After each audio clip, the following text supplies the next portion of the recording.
আপনি দেখছেন আমার দুই হাতে দুটো ফোন রয়েছে এবং দুটোতেই হোয়াটসঅ্যাপটা আপনি দেখতে পাচ্ছেন। যখন আমি হোয়াটসঅ্যাপ ওপেন করছি আপনি দেখুন অবিকল একই রকম চ্যাট কিন্তু রয়েছে। আপনি মিলিয়ে নিন, প্রথমে নামগুলো মিলিয়ে নিন, মেটা এআই দেখে নিন, তারপরেরগুলো দেখুন, তারপর ডেমো গ্রুপ দেখুন। পরপর এমনভাবে আপনি কিন্তু নিচে আসতে থাকলে দেখতে পাবেন যে পরপর একদম অবিকল একই, এবং আপনি আশ্চর্য হয়ে যাবেন।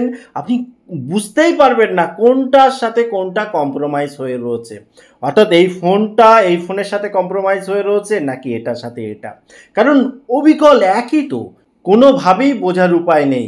এবং এটা আপনার বন্ধু, আপনার আত্মীয়, আপনার নিজস্ব কোনো লোক, যাকে আপনি ভরসা করে হয়তো কয়েক সেকেন্ডের জন্য, কিংবা আপনার ফোনটা হয়তো সাইডে ছিল, সে তার মতো করে ইউজ করে নিয়েছে, জাস্ট কয়েক সেকেন্ডেই কাজটা সেরে নিয়েছে। এবং আপনি যা কিছু অ্যাক্টিভিটি করছেন, অর্থাৎ টোটাল হোয়াটসঅ্যাপটা সে কন্ট্রোল করছে। সব থেকে বড় কথা, সে চাইলে তো মেসেজ একে ওকে করতেই পারে, সেটা খুবই বাজে ব্যাপার হয়ে যাবে। তো দেখুন কতটা সমস্যার। ধরুন সে হয়তো কিছু লিখছে না, কিন্তু আপনি ধরুন কাউকে একটা কিছু মেসেজ পাঠাচ্ছেন। ধরুন আমি জাস্ট উদাহরণ হিসাবে দিচ্ছি, ঠিক আছে, জাস্ট উদাহরণ হিসাবে দিচ্ছি। যখনই দিলাম না, দেখুন এখানে কিন্তু তার ফোনেও চলে গেল একই রকমভাবে, এবং সে কিন্তু এটাকে ফলো করছে যে আপনি কাকে মেসেজ পাঠাচ্ছেন, কি মেসেজ পাঠাচ্ছেন, কি কনভারসেশন হচ্ছে, এক্সেট্রা। এটা খুবই জঘন্য, মারাত্মক, কারোর সাথে কারোর করা উচিত নয়। কিন্তু যদি কেউ করে রাখে, সেটা বোঝার উপায়ও তো নেই, কোনোভাবেই আপনি বুঝতে পারবেন না। আপনি খেয়াল করে দেখুন, কোনোভাবেই বুঝতে পারবেন না। তো এই এই খুবই জঘন্য যে সমস্যা, তার থেকে পরিত্রাণের উপায় যেমন আমরা আজকের ভিডিওতে দেখব, এবং কেউ যাতে নেক্সট টাইমে না করতে পারে, যতই তার হাতে ফোনটা যাক, সেই উপায়টাও শিখব।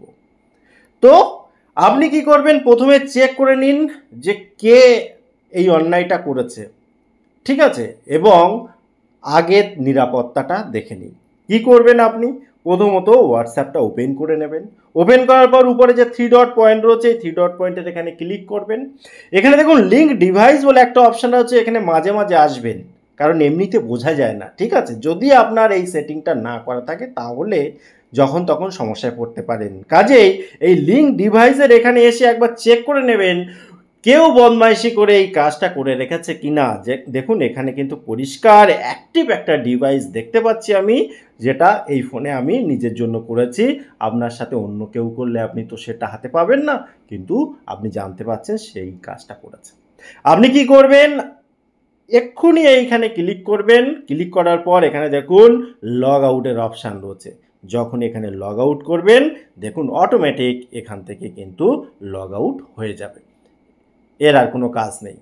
এবারে আপনাকে করতে হবে কি, সচেতন হতে হবে। সচেতন কিভাবে হবেন, যাতে করে কেউ আপনার সাথে এই কাজটা করতে না পারে। আপনাকে কি করতে হবে, এবারে চলুন প্রোটেকশান কি করে সেট করবেন, যাতে কেউ যদি তার হাতে ফোনটা যায়ও, বা আপনি তাকে বিশ্বাস করে ফোন দিলেন, সেই বিশ্বাসের অপব্যবহার না করতে পারে। তার জন্য আপনি যেটা করবেন দেখে নিন। হোয়াটসঅ্যাপটা ওপেন করলেন, ওপেন করার পর থ্রি ডট পয়েন্টের উপরে যে থ্রি ডট পয়েন্ট, ওখানে ক্লিক করলেন। ক্লিক করার পর লিঙ্কড ডিভাইস যে অপশানটা আছে এখানে আসলেন। আসার পরে যে লিঙ্কে ডিভাইস এই জায়গাটায় ক্লিক করলেই দেখুন এখানে প্যাটার্ন লক, ফিঙ্গারপ্রিন্ট লক, কিংবা আপনি যে লক করে রাখতে চান সেটা করতে পারবেন।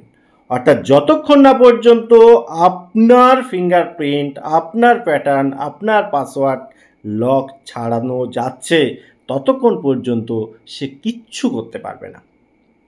এবং তার জন্য যদি এটা আপনার সেট করা না থাকে, আপনি কী করবেন, আপনার ফোনের সেটিংয়ে চলে যাবেন। সেটিংয়ে যাওয়ার পর এখানে স্ক্রল করতে করতে খুঁজতে পারেন, কিংবা ডাইরেক্ট এখানে সার্চ করে দিন লক স্ক্রিন লিখে।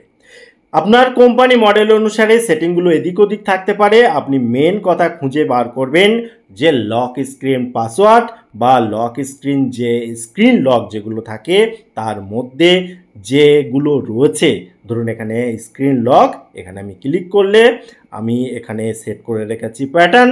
আপনি যেটা ইচ্ছা করতে পারেন, কিন্তু আলটিমেটলি এটা করে নিতে হবে। এবং এখান থেকে যদি বেরিয়ে আসেন, বেরিয়ে এসে আপনি এখানে ফিঙ্গারপ্রিন্টের এখানে এসে ফিঙ্গারপ্রিন্ট যদি আপনার ফোনে থাকে অবশ্যই অন করে রাখুন।